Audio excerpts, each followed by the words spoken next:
इश्क जुनूनी आने वाला एपिसोड बहुत ही इंटरेस्टिंग होने वाला है। जैसा कि हमने इस एपिसोड में देखा कि जो है गौतम इसने अब जो गिरोह को मारने का प्लान बनाया है, क्योंकि वो जानता है कि गुरु मर जाए, अगर गुरु मरेगा फिर ही मेरे लिए रास्ता क्लियर होगा और मैं रूहानी से शादी कर लूँगा।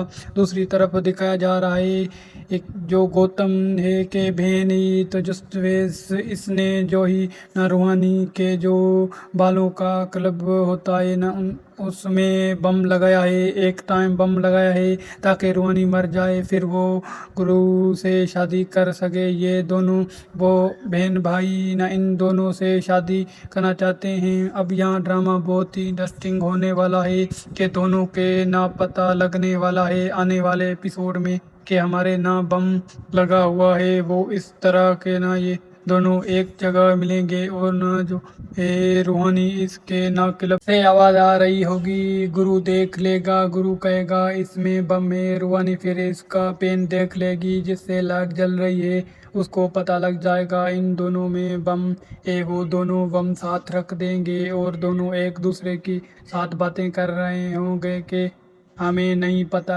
है कि ये बम फटे या ना फटे, लेकिन हम दोनों मर सकते हैं। मुझे लगता है कि इन दोनों की जो इंटरेस्टिंग है वो क्लियर हो जाएगी। गुरु को पता देगी कि गौतम ने ऐसे ऐसे किया था, इसलिए मैंने इसके लिए शादी के लिए हाँ की, क्योंकि वो तो मुझे छोड़ नहीं रहा था। वो कह रहा था तुम्हें ऐसे ही यानी कि जेल में तुम्हारी जिंदगी फिर तुम्हें सड़ने दूंगा, इसलिए सिर्फ मैं तुमसे शादी के लिए हाँ की थी, लेकिन मैं तुमसे बहुत ज़्यादा प्यार करती हूँ। ड्रामा बहुत ही इंटरेस्टिंग हो गया है। आपको इसका आने वाला एपिसोड कैसा लगा कमेंट करके लाजमी बताएं।